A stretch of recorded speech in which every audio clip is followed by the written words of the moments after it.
Le compré una penthouse a mi hijo como regalo de boda. Pagué el salón, el banquete y el traje. Pero una semana antes del matrimonio me dijo: «Papá, quizá es mejor que no vengas. No encajas con mis suegros».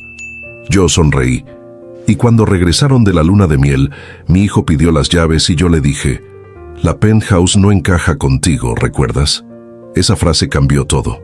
Pero déjenme contarles cómo llegué hasta ese momento. Porque la historia no empieza con esa traición. Empieza 30 años atrás, cuando yo no tenía nada más que las manos llenas de callos y un sueño del tamaño de una catedral. Me llamo Rodrigo Salinas, tengo 63 años. Nací en un pueblo de Jalisco, donde el agua llegaba una vez por semana y las tortillas se hacían a mano porque no había de otra. Mi padre vendía herramientas en un puesto del mercado. Mi madre lavaba ropa ajena para que yo pudiera ir a la escuela. Yo aprendí desde niño que en esta vida nadie te regala nada, que el respeto se gana con esfuerzo y que la familia es lo único que importa. A los 18 años me vine a la Ciudad de México con 200 pesos en la bolsa y una mochila. Dormí en cuartos de azotea, trabajé de cargador, de ayudante de albañil, de lo que fuera. Estudié contabilidad en la noche. Me desvelaba con los libros mientras mis compañeros de vecindad se emborrachaban los fines de semana. Yo no tomaba, no fumaba, no perdía el tiempo. Tenía un plan y lo cumplí. A los 25 años ya tenía mi primer negocio, una distribuidora de materiales de construcción. Era pequeña, pero era mía. Me casé con Leticia, una mujer buena, trabajadora, que me dio 2 hijos. Primero nació Andrés. 3 años después, Claudia. Leticia murió cuando Andrés tenía 12 años. Cáncer. Fulminante. Yo quedé solo con 2 niños y un negocio que empezaba a crecer. Pude haberme derrumbado, pero no lo hice, porque mis hijos me necesitaban y yo les había prometido a Leticia que nunca les faltaría nada. Así que trabajé el doble, el triple. Contraté a una señora que cuidara a los niños mientras yo salía a las 6 de la mañana y regresaba a las 11 de la noche. Los fines de semana llevaba a Andrés y a Claudia al parque. Les compraba helados. Les preguntaba cómo iba la escuela. Les decía que los amaba. Andrés era un niño callado, inteligente. Le gustaban las computadoras. Claudia era más extrovertida, habladora, siempre con una sonrisa. Yo los adoraba y me rompía el lomo para darles lo que yo nunca tuve. El negocio creció. Abrí 3 sucursales, luego 5. Empecé a vender no solo a constructoras pequeñas, sino a las grandes, a las que levantaban torres de departamentos, plazas comerciales, hoteles. El dinero comenzó a llegar y yo lo invertí bien. Compré propiedades, acciones. Me volví un hombre de negocios respetado en el ramo. Andrés estudió administración de empresas en una universidad privada, la mejor de la ciudad. Yo pagué cada colegiatura sin chistar. Claudia estudió diseño gráfico, también en universidad privada. Les compré sus coches cuando cumplieron 18. Les di tarjetas de crédito. Les pagué viajes. Europa, Estados Unidos, Sudamérica. Yo quería que conocieran el mundo, que tuvieran las oportunidades que yo nunca tuve. Pero algo empezó a cambiar. No sé exactamente cuándo. Tal vez fue gradual, tal vez siempre estuvo ahí, y yo no quise verlo. Pero con los años, mis hijos dejaron de verme como su padre, y empezaron a verme como su banco. Andrés se graduó y le ofrecí que trabajara conmigo, que aprendiera el negocio desde abajo, que conociera a los proveedores, a los clientes, que entendiera cómo se construye un patrimonio. Él aceptó. Pero nunca llegaba temprano, siempre tenía excusas, se quejaba de todo, decía que el trabajo era muy pesado, que él no había estudiado para estar en una bodega, que merecía algo mejor. Yo le hice caso, lo puse en las oficinas corporativas, le di un puesto con aire acondicionado y secretaria. Pero tampoco funcionó. Andrés no trabajaba, pasaba el día en el celular, salía a comer y regresaba 3 horas después. Los empleados empezaron a murmurar. Yo hablé con él, le dije que tenía que poner el ejemplo, que el apellido Salinas significaba algo, que la gente nos respetaba porque nosotros nos respetábamos primero. Me miró como si yo fuera un viejo ridículo. Papá, me dijo, tú eres de otra generación. Las cosas ya no funcionan así. Ya nadie trabaja 12 horas, eso es de explotados. Me mordí la lengua. No le dije que esas 12 horas de explotado fueron las que pagaron su universidad, su coche, sus vacaciones. No le dije nada, porque yo todavía creía que era una etapa, que maduraría. Claudia, por su parte, nunca trabajó. Ni siquiera lo intentó. Se graduó y se dedicó a viajar, a salir con amigas, a subir fotos en Instagram. Yo le daba una mensualidad generosa. Ella la gastaba en ropa de diseñador, en restaurantes caros, en antros. Cuando le sugerí que buscara trabajo, que pusiera un estudio de diseño, que hiciera algo productivo, me dijo: «Ay, papá, ¿para qué? Si tú tienes dinero de sobra. Además, yo no nací para ser empleada». Yo sentí algo raro en el pecho, como una piedra, pero me aguanté, porque eran mis hijos, y yo los amaba. Un día Andrés llegó a la casa con una chica. Se llamaba Valeria, bonita, educada, de familia acomodada. Me cayó bien. Andrés parecía feliz. Yo me alegré. Pensé que tal vez Valeria lo haría sentar cabeza, que lo haría madurar. Empezaron a salir. Al año y medio, Andrés me dijo que se iban a casar. Yo me emocioné. Le dije que lo apoyaría en todo, que organizáramos una boda linda, que invitáramos a la familia, a los amigos, que fuera un día memorable. Andrés me abrazó. «Gracias, papá. Sabía que podía contar contigo». Yo sonreí, porque en ese momento todavía creía que mi hijo me amaba. La planeación de la boda comenzó. Valeria y su madre eligieron el salón, un lugar increíble en Polanco, de esos con jardines, fuentes, techos de cristal. La renta costaba lo que un coche nuevo. Yo no dije nada, firmé el cheque. Luego vino el banquete. Valeria quería un menú gourmet, langosta, cortes importados, vinos franceses, $2,000 por cabeza, 300 invitados. Yo hice las cuentas mentalmente, pero no dije nada. Firmé el cheque, el vestido de Valeria, diseñador exclusivo, traído desde Italia, $30,000. Yo respiré hondo, firmé el cheque, el traje de Andrés, hecho a la medida en una sastrería de lujo, $5,000. Firmé el cheque, las invitaciones, importadas, hechas a mano, $3,000. Firmé el cheque, la música, una banda en vivo, mariachi, DJ, cantante, $20,000. Firmé el cheque, las flores, orquídeas, rosas importadas, $15,000. Firmé el cheque, la luna de miel, Europa, 2 semanas, primera clase, hoteles 5 estrellas, $50,000. Firmé el cheque, y entonces, una tarde, 3 meses antes de la boda, Andrés llegó a mi oficina, cerró la puerta, se sentó frente a mí. Tenía esa expresión, la que ponen los hijos cuando van a pedir algo grande. «Papá», dijo, «Valeria y yo hemos estado pensando, queremos empezar nuestra vida juntos bien, en un lugar bonito, digno». Yo asentí. «Claro, hijo, tienen todo mi apoyo». Andrés respiró hondo.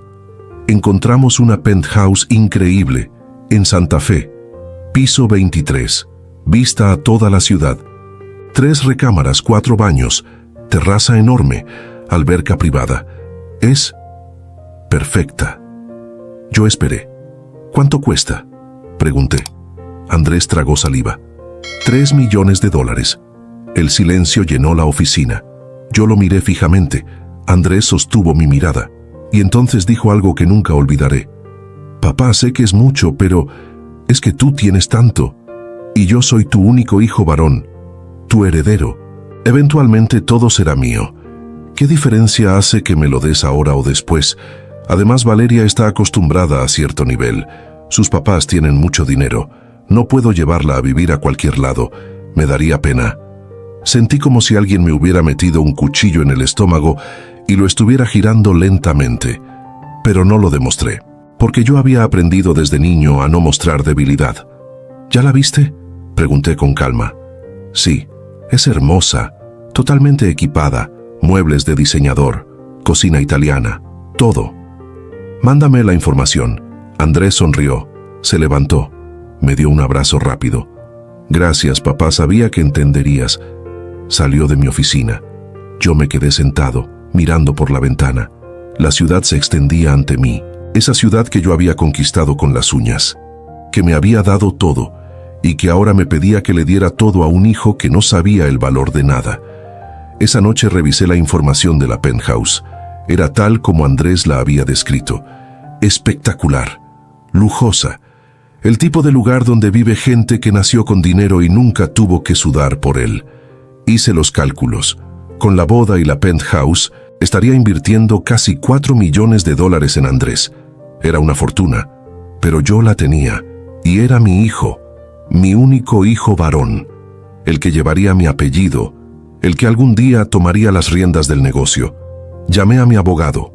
Le pedí que estructurara la compra, que la penthouse quedara a nombre de Andrés, pero con una cláusula que solo yo conocía, una cláusula que mi abogado redactó con precisión quirúrgica y que yo firmé con una sonrisa amarga. «Don Rodrigo», me dijo mi abogado, «¿está seguro de esto?» «Completamente. Es su decisión, pero le recomiendo que lo piense bien». Ya lo pensé. Firmé. La penthouse era de Andrés. Bueno, técnicamente, porque había un detalle, un pequeño detalle legal que yo guardé en el cajón de mi escritorio, junto con otras cosas que Andrés nunca se molestó en preguntarme. Le di la noticia una semana después. Andrés gritó de alegría. Llamó a Valeria. Ella también gritó.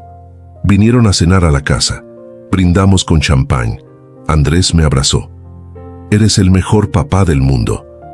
Yo sonreí, pero por dentro algo se había roto, algo que nunca volvería a ser igual. Los siguientes meses fueron un torbellino. Andrés y Valeria se mudaron a la penthouse antes de la boda. Yo los ayudé con los últimos detalles. Contraté a un diseñador de interiores para que terminara de decorar. Compré obras de arte para las paredes. Un piano de cola para la sala, porque Valeria había mencionado que le gustaba el piano, aunque nunca la vi tocarlo. Cada vez que iba a visitarlos, Andrés estaba ocupado.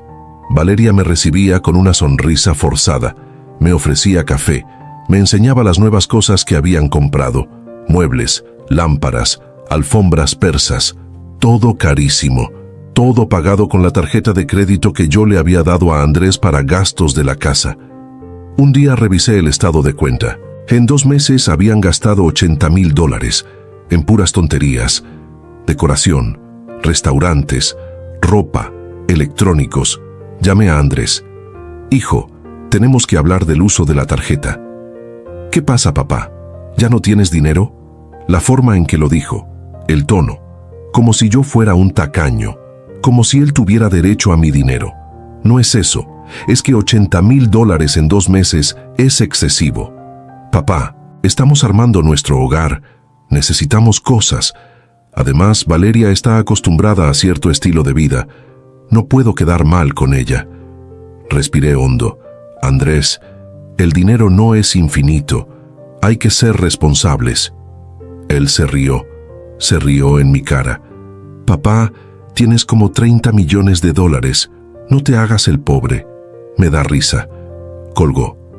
Yo me quedé con el teléfono en la mano, sintiendo cómo la rabia me subía por la garganta, pero me contuve, porque todavía había una parte de mí que quería creer que esto era temporal, que Andrés cambiaría, que el día de su boda, cuando me viera ahí parado, orgulloso, apoyándolo, se daría cuenta de todo lo que yo había hecho por él. Qué ingenuo fui. La boda estaba programada para el sábado 15 de junio.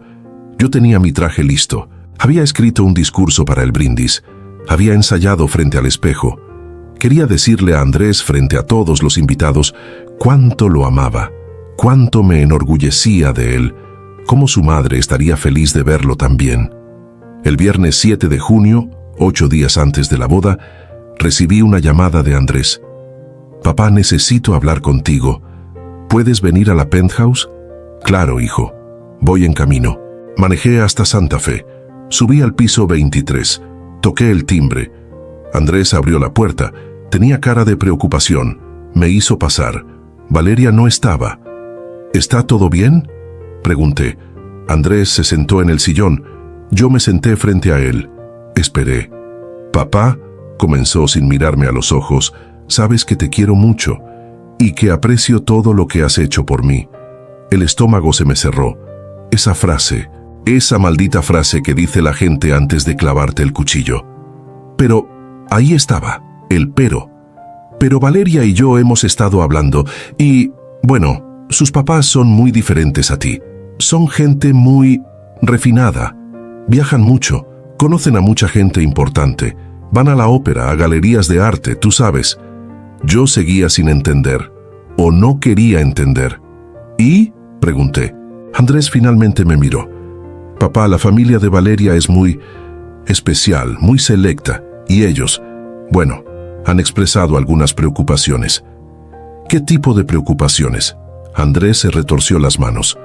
Papá, tú eres un hombre maravilloso, trabajador, honesto, pero no tienes el mismo nivel cultural que ellos.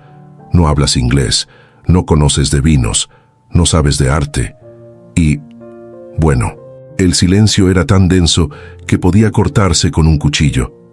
Y, repetí con la voz más dura, y a Valeria le preocupa que sus papás te vean raro, que piensen que ella se está casando con alguien de, bueno, de un nivel inferior.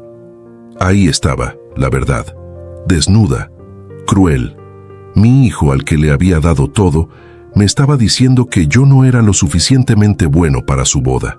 Entonces, ¿qué sugieres? Pregunté con una calma que no sentía. Andrés respiró hondo. Papá, quizá es mejor que no vengas a la boda. El mundo se detuvo, el aire se volvió pesado, mis oídos empezaron a zumbar. Pero yo no me moví, no grité, no lloré, no le pegué, porque yo había aprendido desde niño que la verdadera fuerza no está en los puños, está en el control. Entiendo, dije, levantándome. Andrés pareció sorprendido. ¿En serio? Pensé que te ibas a enojar. Yo sonreí, una sonrisa que no llegó a mis ojos. ¿Por qué habría de enojarme? Es tu boda. Tú decides quién va. Papá, te lo compensaré, lo prometo. No te preocupes, hijo. Caminé hacia la puerta. Andrés me siguió. Papá, de verdad, te quiero mucho. Esto no cambia nada entre nosotros. Yo abrí la puerta. Me volteé, lo miré a los ojos. Andrés, dije con suavidad, ¿sabes cuál es la diferencia entre tú y yo? Él negó con la cabeza. Yo sé el valor de las cosas, tú solo sabes el precio. Salí de la penthouse, bajé en el elevador, subí a mi coche, manejé hasta mi casa. Entré, cerré la puerta. Y solo entonces, solo cuando estuve completamente solo, me permití sentir la furia, el dolor, la traición, pero sobre todo la claridad. Porque en ese momento entendí algo fundamental. Yo había creado un monstruo. Había malcriado tanto a Andrés, le había dado tanto sin pedirle nada a cambio, que él había crecido creyendo que el mundo le debía todo, que yo le debía todo, y que él no me debía nada. Me serví un whisky, me senté en mi estudio y empecé a planear. Porque si algo he aprendido en los negocios es esto. Nunca tomes decisiones en caliente. Espera, analiza. Y cuando llegue el momento correcto, actúa con precisión. El sábado 15 de junio, día de la boda, me quedé en casa. Apagué el celular. No abrí las redes sociales. No quería ver las fotos, no quería saber nada. Claudia me llamó varias veces. No contesté. Ella fue a la boda, por supuesto. Era la hermana del novio. No podía faltar. 2 semanas después, Andrés y Valeria regresaron de su luna de miel en Europa. Andrés me llamó. Papá, ya regresamos. Tengo que pasar a verte. Necesito hablar contigo. Ven a la casa mañana a las 5. ¿No puedo ir hoy? Mañana a las 5. Colgué. Al día siguiente a las 5 en punto, Andrés llegó. Traía maletas. Un chorro de maletas. Valeria no venía con él. Hola, papá, dijo entrando como si nada hubiera pasado. Europa estuvo increíble. París, Roma, Barcelona. Valeria la pasó de maravilla. Yo no dije nada, solo lo observé. Oye, papá, tengo que pedirte algo. Las llaves de la penthouse. ¿Las llaves? Sí. Cuando compraste la penthouse, el desarrollador te dio un juego maestro. Lo necesito para dárselo al conserje. Es que van a hacer unas reparaciones y necesitan acceso. Yo me recargué en el respaldo de mi silla. Andrés, antes de darte las llaves, necesito que hablemos. Él frunció el ceño. ¿Hablar de qué? De la boda. Andrés se puso incómodo. Papá, ya te expliqué, fue por Valeria, por sus papás, no lo tomes personal. No lo tomo personal, hijo. Solo tengo curiosidad. Dime, ¿cuánto costó la boda? ¿Por qué quieres saber? Curiosidad. Andrés se encogió de hombros. No sé, como $600,000 creo.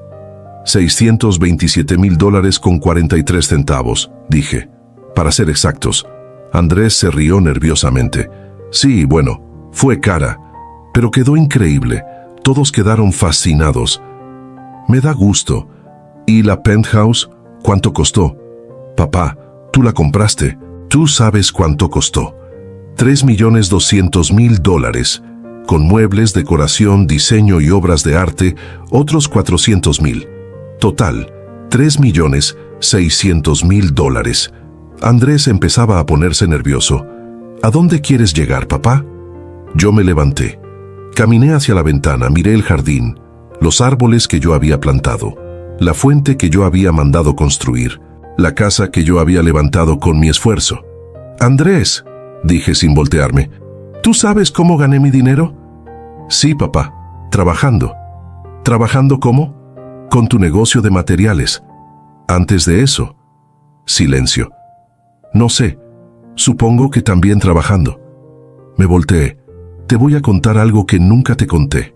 Cuando tenía tu edad, 26 años, yo ya llevaba 8 años trabajando. Desde los 18.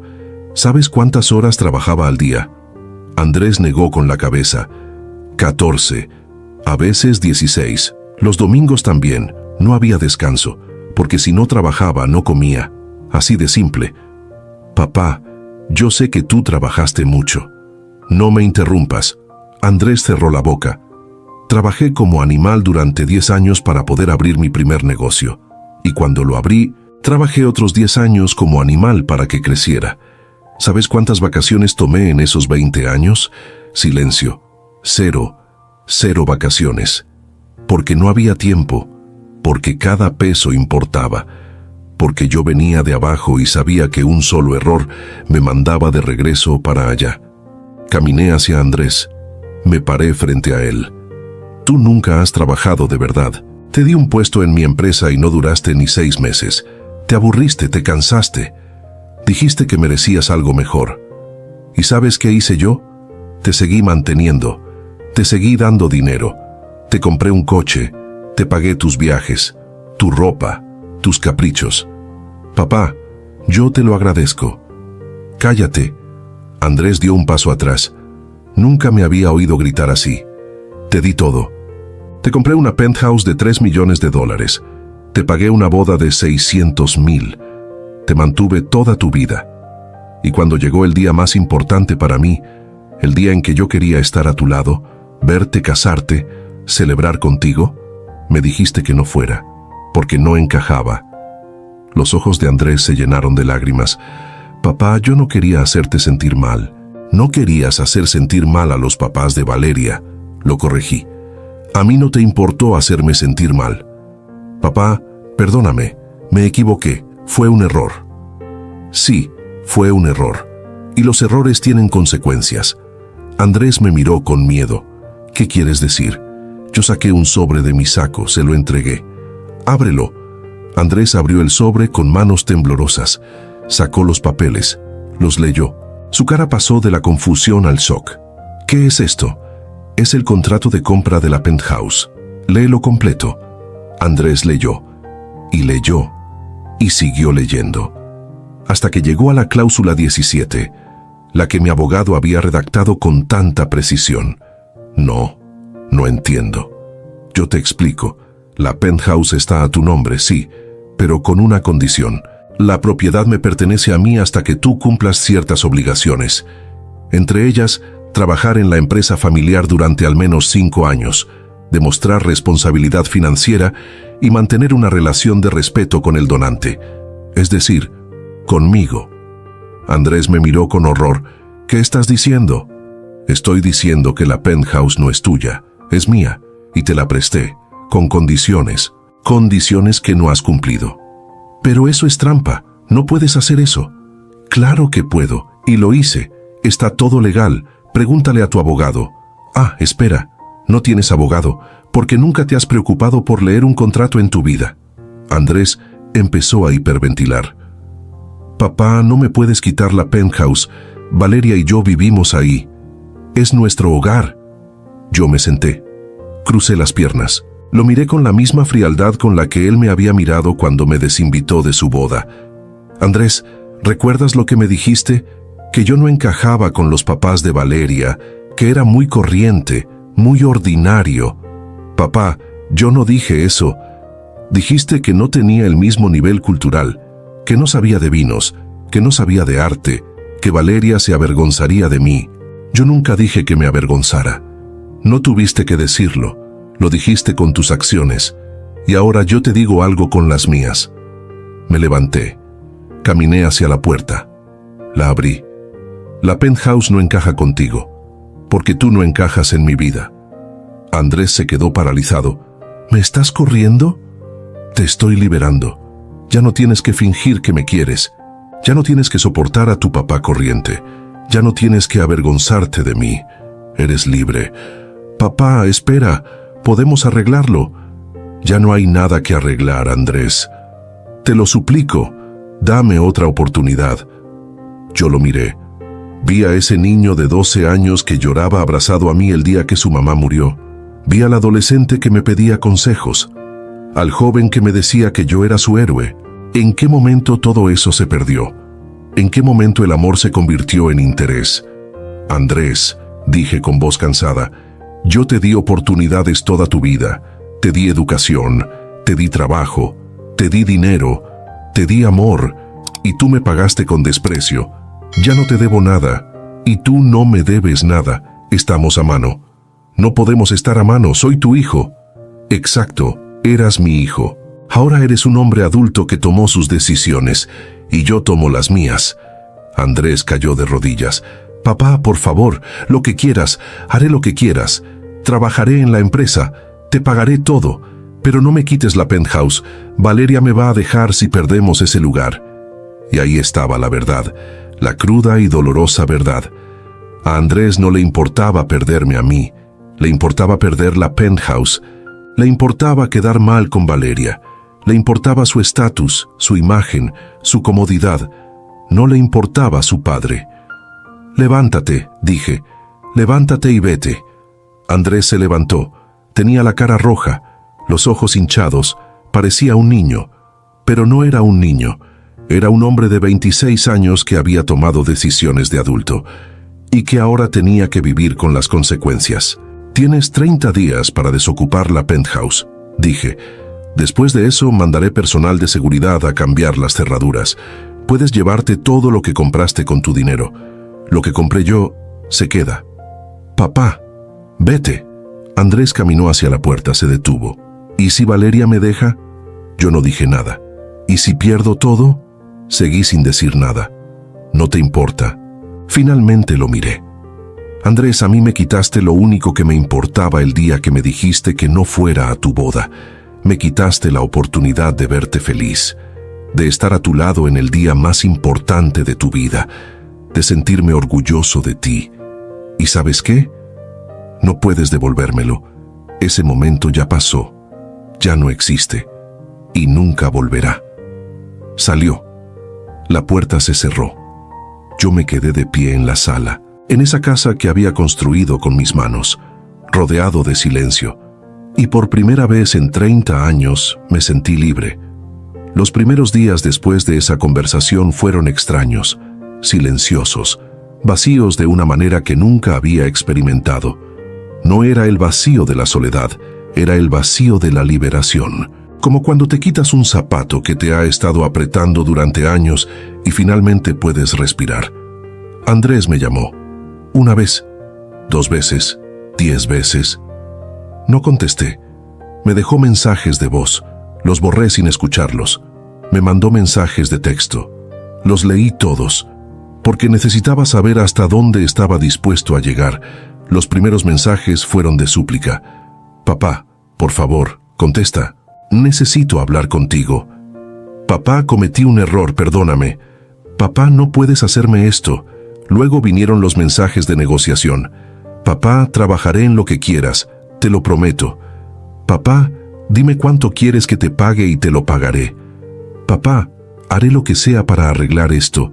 Y finalmente, cuando se dio cuenta de que yo no iba a ceder, llegaron los mensajes de rabia. Eres un viejo rencoroso. Me estás chantajeando. Esto es abuso emocional. Valeria tiene razón. Eres un hombre amargado que no soporta ver a los demás felices. Leí ese último mensaje 3 veces y sonreí. Porque ahí estaba, la verdadera cara de mi hijo. No la del niño arrepentido, no la del hombre que prometía cambiar, sino la del muchacho mimado que al no conseguir lo que quería, mostraba sus garras. Le respondí un solo mensaje, 29 días. No volvió a escribirme, pero Claudia sí. Mi hija llegó a mi casa 2 días después de mi confrontación con Andrés. Entró sin tocar. Me encontró en el jardín, podando los rosales que Leticia había plantado años atrás. Papá, ¿qué diablos hiciste? Me volteé. Claudia tenía 30 años. Era hermosa, como su madre. Pero en sus ojos había algo que nunca vi en los ojos de Leticia. Había cálculo, frialdad, interés. Hola, Claudia. Qué gusto verte. No me salgas con esas. Andrés me contó todo. ¿Es cierto que le vas a quitar la penthouse? No le voy a quitar nada. Nunca fue suya. Claudia se cruzó de brazos. Papá, esto es ridículo. Sí, Andrés la regó, metió la pata. Pero ¿de verdad vas a castigarlo así? ¿Quitándole su casa? Es mi casa, Claudia, yo la pagué, está a mi nombre, con condiciones que Andrés aceptó y no cumplió. Pero es tu hijo. Exacto. Y como mi hijo, esperaba que me tratara con un mínimo de respeto, cosa que no hizo. Claudia se sentó en una de las sillas del jardín. Se veía frustrada. Papá, mira, sé que Andrés estuvo mal. Yo estuve en la boda y me di cuenta de que no estabas. Al principio pensé que estabas enfermo, pero luego Andrés me contó. Y sí, me pareció horrible lo que hizo. ¿Te pareció horrible? ¿Y le dijiste algo? Claudia desvió la mirada. Bueno, no quise causar drama el día de su boda. Entiendo. ¿Y después de la boda? ¿Le dijiste algo? Papá, no es mi lugar meterme entre ustedes. Ahí estaba, mi hija, la que siempre tuvo excusas para no involucrarse, para no tomar partido, para quedarse en la cómoda neutralidad que le permitía seguir recibiendo dinero de ambos lados. Claudia, ¿por qué estás aquí? ¿Qué? Estoy aquí porque me preocupas. Eres mi papá. No, estás aquí porque Andrés te pidió que vinieras, que me convencieras, que me ablandaras. Claudia se puso roja. Eso no es cierto. No, silencio. Claudia, dime algo. ¿Cuándo fue la última vez que viniste a visitarme sin pedirme nada? Ella frunció el ceño. Vengo a visitarte todo el tiempo. ¿Ah, sí? ¿Cuándo? Claudia pensó. Y pensó. Y entre más pensaba, más se daba cuenta de que no podía recordar una sola vez. Justo hace 2 meses te traje flores, dijo finalmente. Sí, y ese mismo día me pediste dinero para un viaje a Tulum con tus amigas, 50,000 pesos. Pero te traje flores primero. Claudia, las flores costaron 300 pesos. Me pediste 50,000. ¿De verdad crees que no me di cuenta? Mi hija se quedó callada. Yo dejé las tijeras de podar. Me senté frente a ella. Hija, te voy a hacer una pregunta, y quiero que seas honesta. ¿Tú me quieres? Claudia abrió los ojos. Claro que te quiero, eres mi papá. No me digas que me quieres porque soy tu papá. Dime por qué me quieres. Dime qué es lo que te gusta de mí. ¿Qué es lo que valoras? Claudia abrió la boca, la cerró, la volvió a abrir. Bueno, eres trabajador. Y nos has dado mucho. Y eres generoso. Soy generoso. Es decir, ¿me quieres por mi dinero? No, no dije eso. Entonces dime qué más. Dime algo que no tenga que ver con dinero. Claudia se quedó en silencio. Y en ese silencio, yo tuve mi respuesta. Claudia, dije suavemente, durante 30 años te di todo lo que pediste. Nunca te negué nada. Te pagué la universidad. Te compré tu coche. Te doy una mensualidad de 30,000 pesos al mes. Y nunca te he pedido nada a cambio. Ni siquiera que trabajes. Papá, yo sí quiero trabajar. Es que no he encontrado lo mío. Tienes 30 años, Claudia. 30. ¿Cuánto tiempo más vas a seguir buscando? No todos tenemos tu ambición, papá. Algunos somos más creativos, más libres. Libres, qué palabra tan bonita. Dime, ¿cuánto cuesta tu libertad? 30,000 pesos al mes. Más el departamento que te renté. Más el coche. Más tus viajes. Más tu ropa. ¿Sabes cuánto me cuesta tu libertad al año? Casi $500,000 de pesos. Claudia se levantó. ¿Y qué? ¿Ahora también me vas a correr a mí? ¿Vas a dejar a tus 2 hijos en la calle? No estoy dejando a nadie en la calle. Andrés tiene trabajo. Tú tienes trabajo. O podrían tenerlo si quisieran. Papá, esto es increíble. Te estás comportando como un tirano. No, Claudia. Me estoy comportando como un padre que se cansó de criar hijos de 50 años. Tengo 30. Exacto. Y vives como si tuvieras 15. Sin responsabilidades, sin obligaciones, haciendo lo que se te da la gana con el dinero que yo gano. Claudia agarró su bolsa. No voy a quedarme aquí a escuchar esto. No te estoy deteniendo. Se fue. Azotó la puerta. Yo volví a mis rosales y seguí podando. Porque a veces hay que cortar lo marchito para que lo sano pueda crecer. Esa noche, solo en mi casa, me preparé la cena. Pasta, simple, con aceite de oliva y ajo. Me serví una copa de vino. No de los vinos caros que Andrés y Valeria tomaban. Un vino sencillo, de mesa. Puse música, Sinatra, Dean Martin, la música de mi juventud. Cuando todo era más simple, cuando yo era feliz con poco.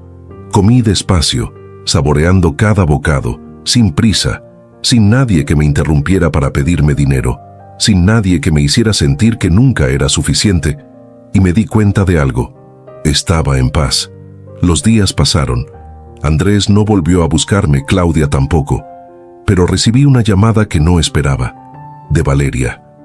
Don Rodrigo, habla Valeria, la esposa de Andrés. Hola, Valeria. Necesito hablar con usted. ¿Podemos vernos? ¿Para qué? Prefiero hablar en persona. Dudé, pero la curiosidad me ganó. Está bien, mañana a las 3, en mi oficina. Al día siguiente, a las 3 en punto, Valeria llegó. Traía un vestido negro, elegante, sobrio. Se veía nerviosa. Gracias por recibirme, don Rodrigo.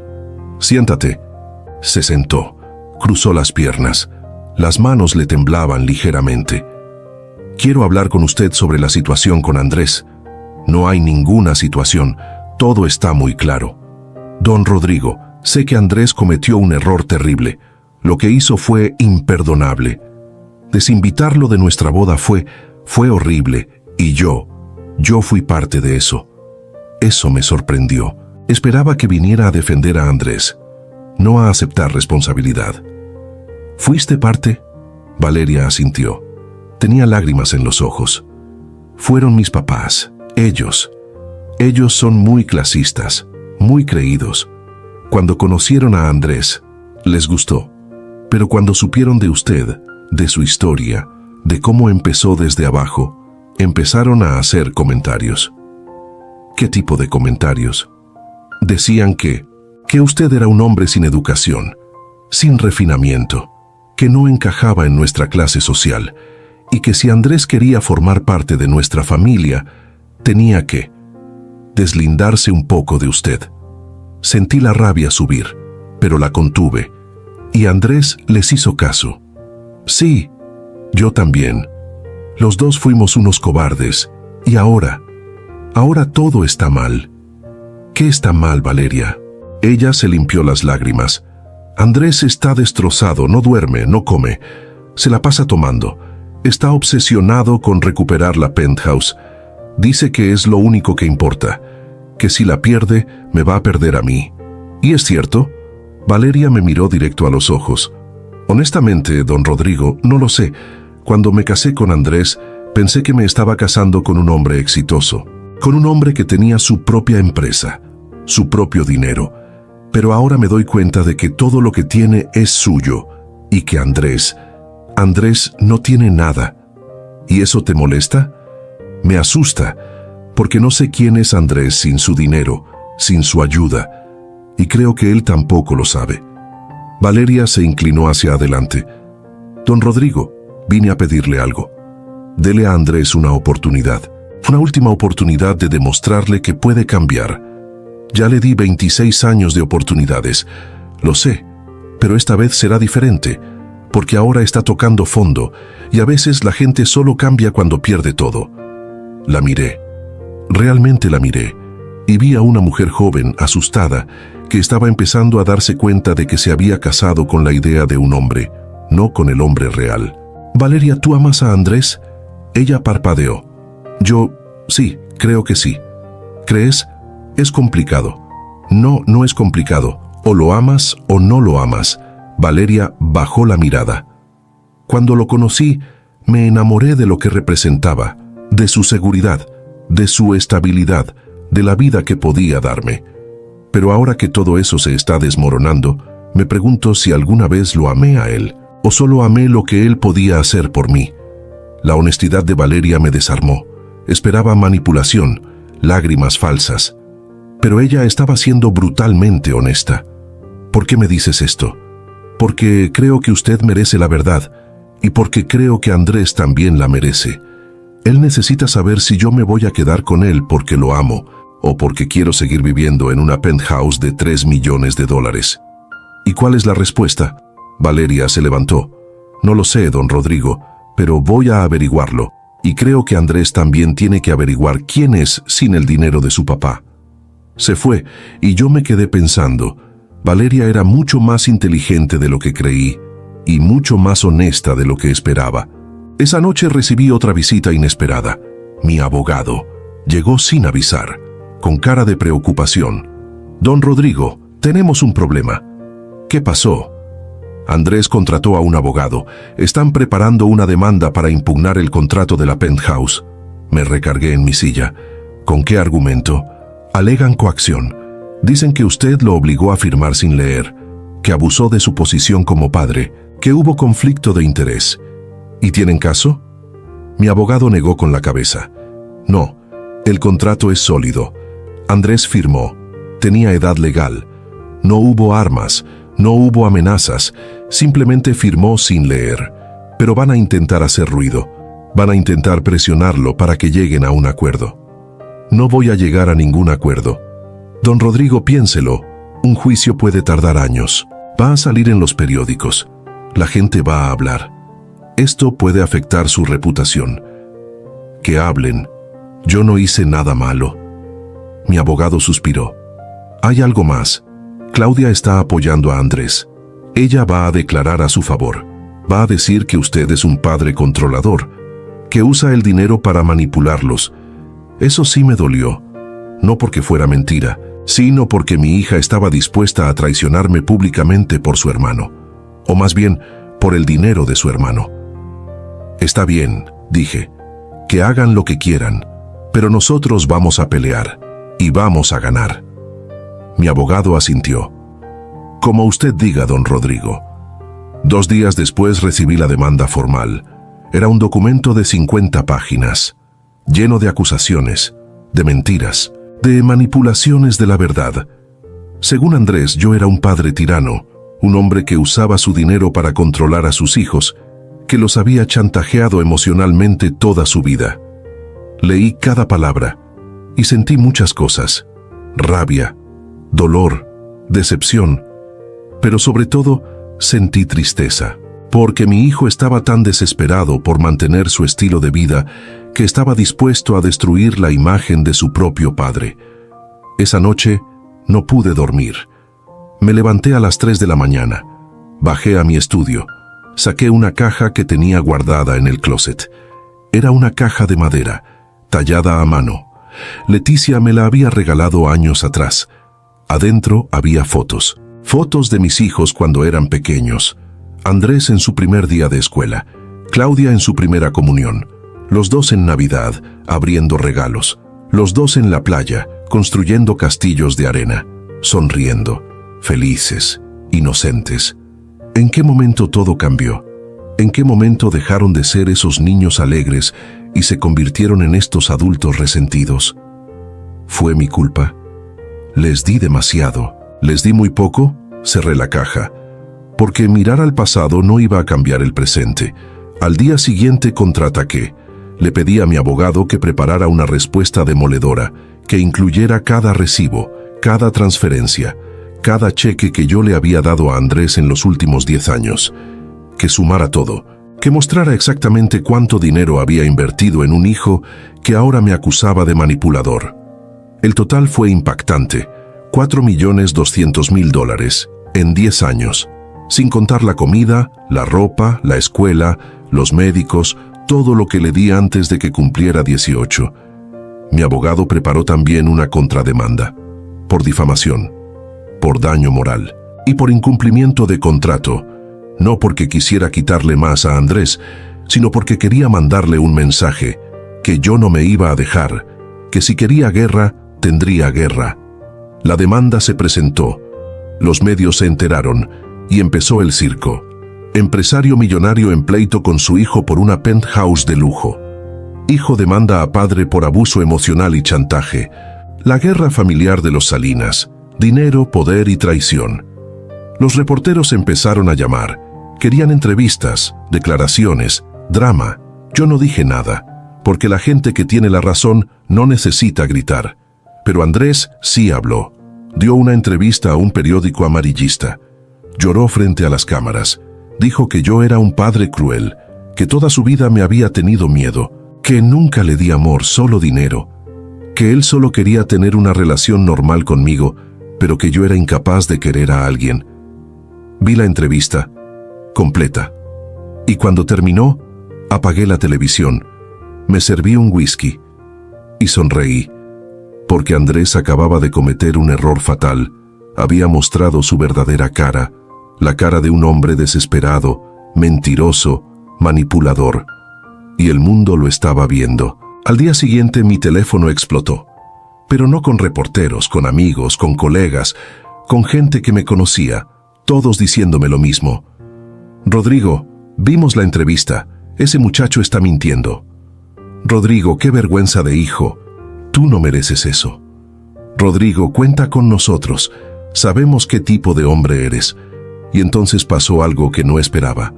La gente empezó a investigar a Andrés, a buscar su nombre en internet, a encontrar sus redes sociales, sus fotos en restaurantes de lujo, sus viajes, sus coches, su penthouse, su boda carísima, y empezaron a hacer preguntas. Si tu papá era tan malo, ¿por qué vivías en su penthouse? Si tu papá nunca te dio amor, ¿por qué te pagó una boda de $500,000? Si tu papá era un tirano, ¿por qué nunca trabajaste? ¿Por qué viviste de su dinero toda tu vida? Andrés trató de defenderse, pero entre más hablaba, peor se veía. Porque la gente no es tonta. La gente sabe reconocer a un hijo malagradecido cuando lo ve. Una semana después, recibí una llamada. De Valeria. Don Rodrigo, necesito hablar con usted, es urgente. Dime. Andrés está fuera de control, está bebiendo mucho, está diciendo cosas horribles. Está asustándome.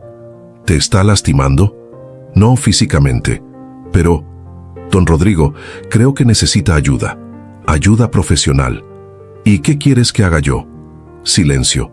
No sé, solo quería que supiera. Valeria, Andrés es un adulto. Él tomó sus decisiones y ahora tiene que vivir con ellas. Lo sé, pero es su hijo. Fue mi hijo. Ahora es un extraño que me está demandando. Colgué y me quedé pensando. Andrés estaba destruyéndose y una parte de mí, la parte que todavía lo amaba, quería rescatarlo, quería abrazarlo, decirle que todo estaría bien, pero la otra parte, la parte que había sido traicionada, humillada, despreciada, esa parte quería que aprendiera, que tocara a fondo, que supiera lo que se siente perder todo. Porque solo cuando lo pierdes todo, aprendes el valor de las cosas. Los 30 días se cumplieron. Andrés no desocupó la penthouse, así que hice lo que dije que haría. Mandé personal de seguridad, cambiaron las cerraduras, pusieron guardias en la entrada, y cuando Andrés llegó esa tarde no lo dejaron entrar. Me llamó, gritando, llorando. «Papá, no puedes hacer esto. Mis cosas están ahí adentro, mi ropa, mis documentos. Tienes 24 horas para recoger tus pertenencias personales. Después de eso, todo lo que quede se donará a caridad. Eres un monstruo. Te odio. Ojalá te mueras». Colgó. Esas fueron las últimas palabras que mi hijo me dijo. «Ojalá te mueras». Las repetí en mi mente, una y otra vez, tratando de encontrarles sentido, tratando de entender cómo llegamos hasta aquí. Pero no había sentido, no había lógica, solo había dolor, de los dos lados. Esa noche, solo en mi casa, me permití llorar. Por primera vez en años, lloré por mi hijo, por el niño que fue, por el hombre que pudo haber sido, por todo lo que perdimos en el camino. Lloré hasta quedarme sin lágrimas, y cuando terminé, me lavé la cara. Me miré en el espejo y me hice una promesa. No volvería a llorar por Andrés, ni por Claudia, ni por nadie que no me valorara, porque yo me había pasado la vida llorando por los demás, y ya era hora de llorar por mí. Pasaron 3 meses desde que Andrés salió de la penthouse. 3 meses de silencio, de ausencia, de esa extraña sensación de libertad mezclada con pérdida que sientes cuando cortas algo que alguna vez fue parte de ti. El juicio seguía su curso, lento, burocrático, predecible. Mi abogado me mantenía informado. Cada semana había una nueva moción, un nuevo documento, un nuevo intento desesperado de Andrés por encontrar algo, lo que fuera, que le diera ventaja. Pero no había nada. El contrato era sólido, la ley estaba de mi lado, y lo más importante, la verdad estaba de mi lado. Durante ese tiempo, hice algo que no había hecho en 30 años. Viví para mí. Me levanté sin alarma, desayuné sin prisa, leí el periódico completo, no solo la sección de negocios. Empecé a ir al gimnasio. A los 63 años, descubrí que todavía podía levantar pesas, trotar, sentir mi cuerpo fuerte y vivo. Contraté a un entrenador personal, un muchacho joven de 25 años que me trataba con respeto pero no con lástima, que me exigía como si yo fuera un atleta, no un viejo. «Don Rodrigo», me dijo un día, «usted está en mejor forma que muchos hombres de 40. ¿Cuál es su secreto?» «El odio es un gran motivador», le contesté. Él se rió, pensó que era broma. También empecé a salir, a cenar solo en restaurantes. Al principio me sentía incómodo. La gente me miraba. Un hombre mayor, solo, en una mesa para 2. Seguramente pensaban que me habían dejado plantado, o que era un viudo triste, y técnicamente lo era. Viudo de mi propia familia. Pero poco a poco me acostumbré. Empecé a disfrutarlo. Pedía lo que quería, comía despacio, observaba a la gente. Parejas jóvenes enamoradas, familias con niños pequeños, grupos de amigos riendo, y no sentía envidia, sentía alivio, porque yo ya había pasado por todo eso y había sobrevivido. Una noche, en un restaurante italiano, se me acercó una mujer. Tendría unos 55 años, elegante, con el cabello plateado perfectamente peinado. «Disculpe», dijo con una sonrisa amable, «¿usted es Rodrigo Salinas?» Me tensé. Los últimos meses habían sido difíciles con los medios, pero su tono no era acusatorio. «Sí, soy yo. Me llamo Patricia Mendoza. Soy amiga de su difunta esposa, Leticia. Fuimos compañeras en la universidad». El nombre me sonó. Leticia había mencionado a una Patricia varias veces. «Patricia». «Sí, Leticia hablaba de ti». «¿Puedo sentarme un momento?» Dudé, pero asentí. Se sentó. Pidió un café. «He seguido su caso en los periódicos», dijo sin rodeos. «Y quiero que sepa que Leticia estaría muy orgullosa de usted». Eso me tomó por sorpresa. ¿Orgullosa? ¿De correr a mi hijo? Patricia negó con la cabeza. orgullosa de que finalmente se pusiera límites, de que no dejara que lo siguieran usando. ¿Cómo sabes que me estaban usando? Patricia sonrió con tristeza, porque Leticia me lo contó. Antes de morir, me dijo que le preocupaba que los niños estuvieran creciendo demasiado cómodos, que usted les daba todo y ellos no apreciaban nada. Me dijo que había hablado con usted al respecto, pero que usted decía que solo quería que tuvieran lo que ustedes no tuvieron. Tragué saliva. Era cierto. Leticia y yo habíamos tenido esa conversación varias veces. Ella quería que yo fuera más duro con los niños, que los pusiera a trabajar, que les enseñara el valor del esfuerzo, pero yo siempre le decía que había tiempo, que eran jóvenes, que merecían disfrutar su juventud. Qué equivocado estaba. Leticia me hizo prometer algo antes de morir, continuó Patricia. Me hizo prometer que si alguna vez veía que sus hijos se estaban